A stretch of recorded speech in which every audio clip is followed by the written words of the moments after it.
तो वो क्या पूछे यहाँ पर,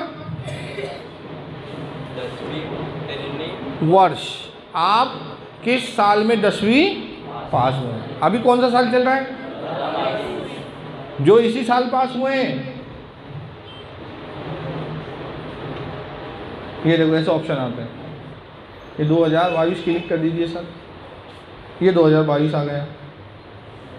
उसके बाद क्या पूछ रहे आगे वो, 10वीं का एक मैजिक आएगा भी इसमें, आप देखना। कोई बच्चे का 10वीं का नंबर लो, कोई 10वीं वाला बच्चा कौन है, हाँ नंबर बोलो आपका, रोल नंबर, हाँ सर को बोलो। 12 57 30 है कि 20 है, 30 है, 258। अभी अपन ने आपने देखे कि इसमें किसी का नाम डाले हैं क्या बच्चे का अपन ने, अभी क्या डाले सिर्फ, अब आगे देखना बेटा, चेक डिटेल्स। गवर्नमेंट ने तुम्हारा डाटा पहले से डाल दिए, ये आ गया नाम, सब आ गया, सिर्फ आपने क्या डाले, रोल नंबर, और देखो पूरा आ गया, मोहम्मद अशरफ, जन्म तिथि, पिता का नाम, माता का नाम।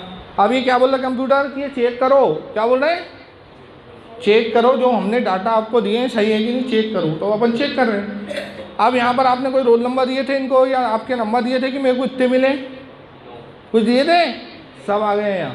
500 नंबर तक आपका पेपर था, आपने 293 नंबर हासिल किए, और प्रतिशत कितना है, यानी तुम निकालते बैठे रहो, वो अलग है।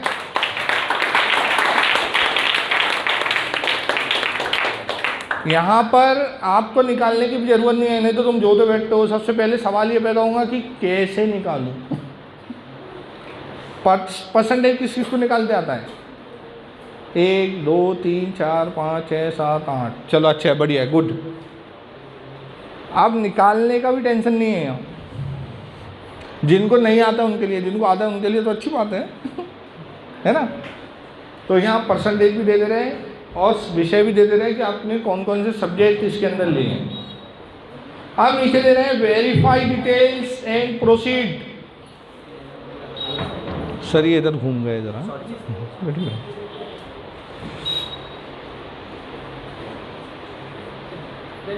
Verify details and proceed registration, यानी ये जो आपका डाटा दिया है ये आप देख लो, इसकी तस्दीक कर लो। अब अपन आगे बढ़े क्या, कंप्यूटर ये पूछ रहा है सर क्लिक करना, हाँ ये खोले अपन, ये आपका आ गया, ये देखिए। अब यहाँ क्या पूछ रहे हो, आप यहाँ आपका समग्र आईडी डाल दीजिए। पता है आपको, नहीं समग्र आईडी नहीं पता। इसका मतलब ये हुआ कि आप जब रजिस्ट्रेशन करने बैठो तो सामने आपकी मार्कशीट लेके बैठो, आपका समग्र आईडी लेकर बैठो। आ रही है समझ में, ये जानकारी पूछ रहे हैं, इसका क्या मतलब हुआ, ये सब चीज़ें आपको क्या करना है, लेकर बैठना है। फिर देखिए ये इंग्लिश में तो आपका लिखा हुआ है, यहाँ पे आवेदक का नाम कहाँ में भर रहे हैं, हिंदी में। अब ये चुने में क्या आपकी ई डिस्ट्रिक्ट जाति प्रमाण पत्र हैं, जिसके ऑनलाइन जाति प्रमाण पत्र बने हैं, ऑनलाइन बने होंगे पहले आपके स्कूल में से कुछ मिले होंगे आपको, वो चिकने लेमिनेटेड किस चीज़ को मिले, हाँ है ना। और कई ने तो लिए ही नहीं है स्कूल में, हमारे यहाँ थप्पियाँ की थप्पियाँ लगी हुई है, कोई सुधी नहीं है कि लाओ सर दे दो मिल जाए, है ना। यहाँ पर उसका एक नंबर आता है वो डाल ले। देखो बेटा ये सब डिटेल है ना। हाँ इसके अंदर आपको 35 रुपये फीस लगेगी, कितनी लगेगी, 35 रुपये। ये सब आप पढ़िए इसमें और सब टिक करते जाना है। चलिए सर आइए, हाँ यहाँ रुक जाइए। जैसा ये 10वीं का दिया है, पूरा डाटा आपका आ गया। अगर आप 12वीं पास है तब भी इसको भर सकते हैं, ऐसा नहीं कि सर हम 11वीं में चले गए 12वीं में। आपका मूड 11वीं में जाने के बाद हुआ कि मैं ITI करूँ, तो फिर आप तब भी आप ITI कर सकते हैं। ये देखिए आगे जानकारी है 12वीं की, ये की।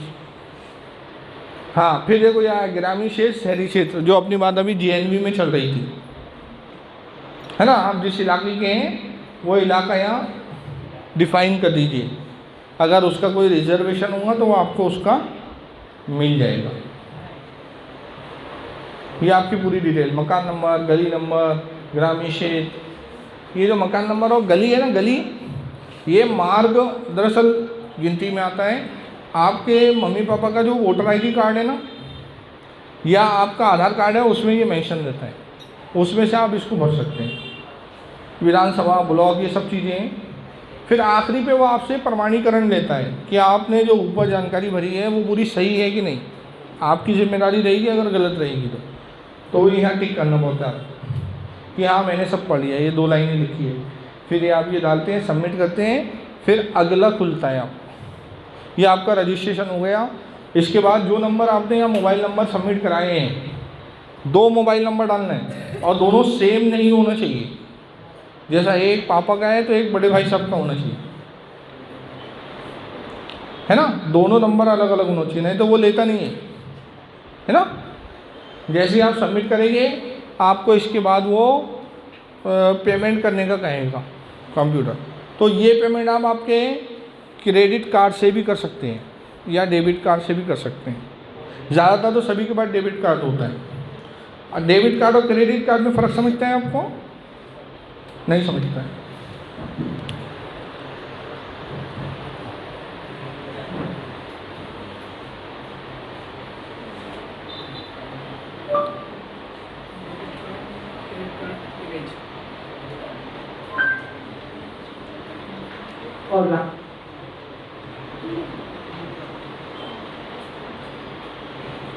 देखो सर ने बहुत अच्छी चीज़ बता दी। ये डेबिट कार्ड है, उस पर लिखा रहता है। और ये अब डेबिट और क्रेडिट में जो अपनी आम भाषा है, जो अपन जनरल बोलचाल करते हैं, क्या फ़र्क है?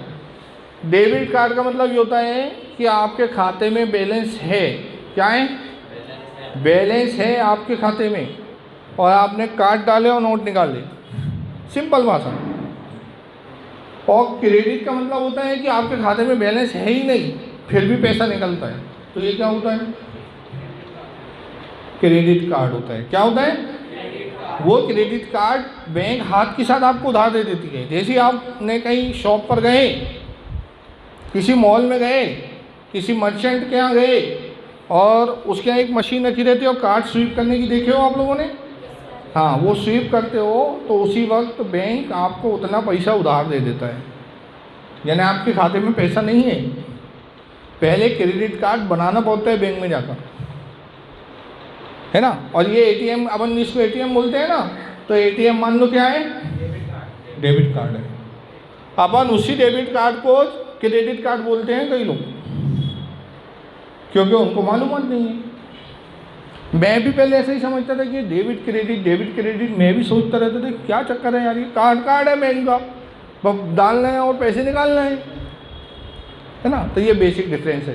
तो आप इन दोनों कार्ड से उसके अंदर पेमेंट कर सकते हैं। पेमेंट करने में आपसे वो ये नंबर पूछता है, ये कार्ड पे जो नंबर लिखे रहते हैं ना, ये नंबर आप उसमें डालो तो वो पेमेंट हो जाता है। चलो फिर आगे बहुत डिटेल हो जाएगा वो, नहीं, है ना। ये आपका ITI का रजिस्ट्रेशन हुआ है। ITI में ITI कहाँ है? एक ITI है नेपानगर में। कहाँ पर है? एक ITI है शाहपुर रोड पर। कहाँ पर है बेटा? शाहपुर रोड पर। और एक ITI है खकरार में। कहाँ पर है? फिर प्राइवेट ITI है इधर बादरपुर रोड पे। कहाँ पर है? बादरपुर रोड पे। तो इसमें 4 ट्रेड है लगभग। यहाँ अपना गवर्नमेंट का जो ITI है, इस एक में कोपा है, उसमें टनर है, फीडर है, ऐसे 4 उसके अंदर कोर्सेस हैं। और ITI करने से जॉब बहुत जल्दी लगती है। टाइम में लगती है। जो सेंट्रल गवर्नमेंट की जॉब्स होती है ना बेटा, रेलवे की, उसके अंदर भी लगती हैं।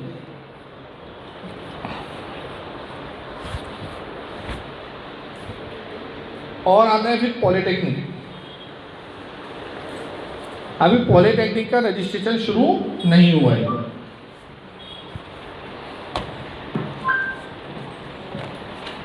Here are the listings for Polytechnic near Burhanpur.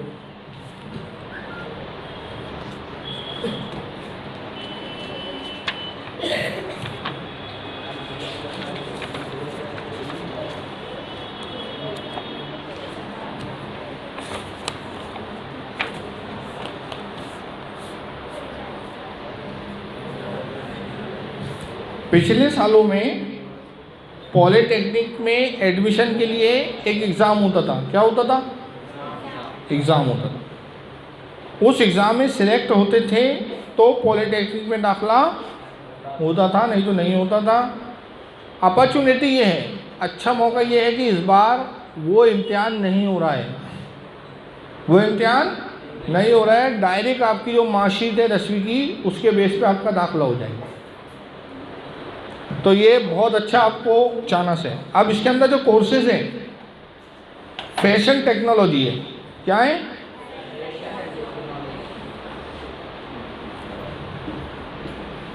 Fashion technology है। ये कितने साल का है? 3 साल का। कितने साल का? 3 साल। और ये 10वीं बेस पे हो जाता है। उसके बाद है ट्रेवल्स एंड टूरिज्म। ये ट्रेवल्स एंड टूरिज्म 3 साल का है। ये भी 10वीं बेस पे हो जाता है। Electronics and telecommunication. अब इसके अंदर एक चीज़ है बेटा, ये एक चीज़ आपको और बता दूं अहम, कि अगर हम ये 3 साल के कोर्स करते हैं तो हमको इंजीनियरिंग कॉलेज में, जैसे 10वीं के बाद 11वीं 12वीं होता है, तो 11वीं 12वीं करने की ज़रूरत नहीं है। डायरेक्ट इंजीनियरिंग ITI हो चाहे सिविल इंजीनियरिंग हो, उसके सेकंड ईयर में एडमिशन हो जाता है। और इन कॉलेजेस में जाने के लिए आपको नीट करना पड़ता है ना। नीट का नाम सुने हो? NEET, JEE। तो इससे भी आप बच जाते हो अगर इसके थ्रू इंजीनियरिंग कॉलेज या मेडिकल कॉलेज में जाते हो। इससे आपको एक ये फैसिलिटी मिल जाती है। इसके बाद आता है कंप्यूटर साइंस है, सिविल इंजीनियरिंग है, मैकेनिकल इंजीनियरिंग है। ये सब चीज़ें इसके अंदर हैं। और अभी फ़िलहाल पॉलिटेक्निक के एडमिशन शुरू नहीं हुए हैं, अभी सिर्फ ITI के रजिस्ट्रेशन कर रहे हैं। भले आप लोग ना करो ITI, लेकिन कम से कम एक आध बार उसका फॉर्म भर के उसकी प्रोसेस को देख लो।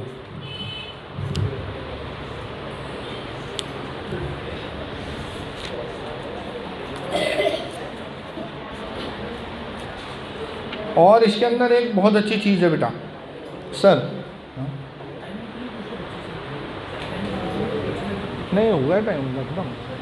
बस एक लास्ट चीज़ आपको दिखा रहा हूँ। आप आपके मोबाइल में बैठकर आराम से बहुत सारे कोर्सेज देख सकते हो। उसका लॉगिन ID भी बता रहा हूँ मैं कि लॉगिन ID क्या है उसका। MPSPIR डालो सर,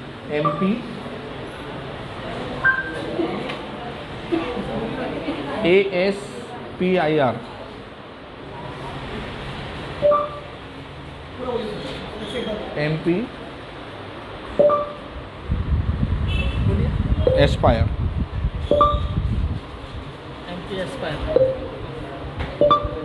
MPASPIR।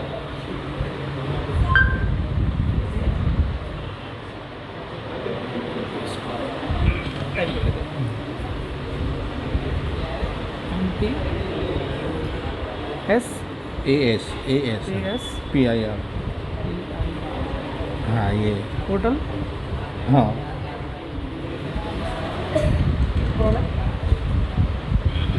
हाँ ये नीचे नीचे नीचे चलो खोलो। हाँ ये देखो, आपने ये लिखे MP, इसमें कहीं बिलिंग स्पेस कुछ नहीं है। MPASPIR.com। ये मध्य प्रदेश का सबसे बड़ा प्लेटफॉर्म है जिसके अंदर पूरे मध्य प्रदेश के कॉलेजेस के नाम, उन कॉलेजेस में चलने वाले कोर्सेस, वो सब है इसके अंदर। पहले आपको आपका रजिस्ट्रेशन करना है, लॉगिन करना है। लॉगिन के लिए आपको क्या लिखना है? आपका खुद का, कोई दूसरे का नहीं। क्या लिखना है? समग्र ID। समग्र ID के नीचे पासवर्ड में 2 3 4 5 6 सबका पासवर्ड यही है। आप जाएंगे, इसको खोलेंगे, बहुत बड़ी फील्ड है। और नेक्स्ट टाइम अगर अपना सेशन रहा तो इंशाल्लाह मैं इसमें भी आपको पूरा डिटेल बताऊंगा, क्योंकि एक एक चीज़ बताने में बहुत टाइम लगेगा। अब सेशन तो ये लोग कर ही रहे हैं, इंशाल्लाह गाए बगाए जैसे जैसे वक्त होगा मैं आता जाऊंगा। मेरे बोलने में, पढ़ाने में कोई कोताही हो, आपकी किसी बात का बुरा लगा हो, मैं उसके लिए माजरत चाहता हूँ। मेरा कतई ये इंटेंशन नहीं है कि कोई बच्चे को मैं टारगेट करूं, है ना, या किसी को करूं। जो भी बोलना रहता है थोड़ा माहौल के हिसाब से थोड़ा चटपटा बनाना पड़ता है अपने को प्रोग्राम को, इसलिए थोड़ा गाए बगाए बोलते भी हैं। और मैं उम्मीद करता हूँ अल्लाह ताला इन लोगों की तमाम तमन्नाओं को और जो कोशिशें ये तालीमी मैदान में कर रहे हैं, अल्लाह ताला इसको कामयाब व कामरान करें। अस्सलाम वालेकुम।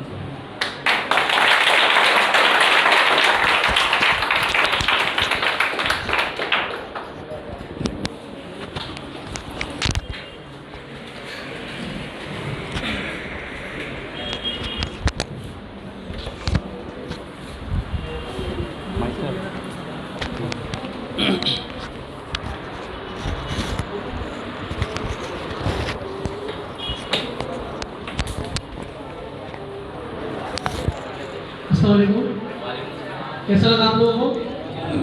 मज़ा आया? एक्चुअल में कुछ ऐसी जानकारी है जो आपके फ्यूचर को बहुत ज़्यादा कामयाब कर सकती है। सर की मेहनत हुई, सर को बहुत तकलीफ हुई, पसीना हुआ माशाल्लाह, बहुत मेहनत के सर ने एनर्जी लगाया ऊपर। तो आपको ऐसा कुछ लगा होगा कि थोड़ा सा बोरियत, लेकिन बेटा ये आपके फ्यूचर के लिए था।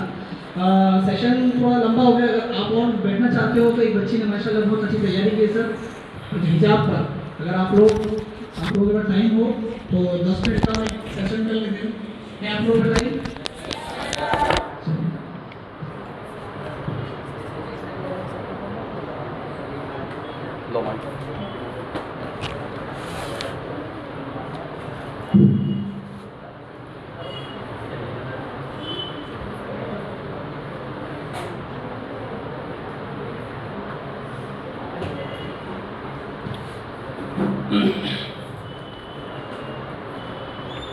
हम बहुत ज़्यादा शुक्रगुजार हैं अनीस सर के, जिन्होंने अपना बहुत कीमती वक्त देके हमें इतनी सारी इन्फॉर्मेशन हम तक पहुँचाई है।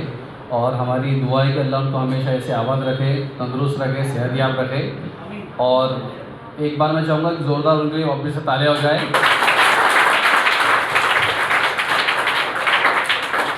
और सर से गुजारिश है कि जैसे हर वक्त की तरह अल्हम्दुलिल्लाह हर वक्त हमारे हर मैसेज के ऊपर, हमारे इन्विटेशन के ऊपर वो बिल्कुल खरे उतरे। गुजारिश उनसे ये है कि इसी तरह हमारे साथ हमारी रहबरी करते चले।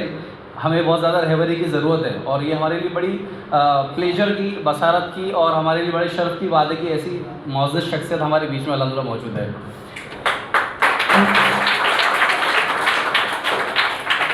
इसके बाद प्रोग्राम को आगे बढ़ाने के लिए मैं आवाज़ देना चाहूँगा गज़ाला तबस्सुम को जो आए। और ये एक ऐसे स्टूडेंट है हमारी उम्मीद वेलफेयर सोसाइटी के, एजुकेशन सोसाइटी के, जो एक आलिमियत का कोर्स भी इन्होंने कर चुका है और उसके साथ साथ अल्हम्दुलिल्लाह इंग्लिश के अंदर भी इनका बड़ा ज़ौक़ और शौक़ देखने को मिल रहा है।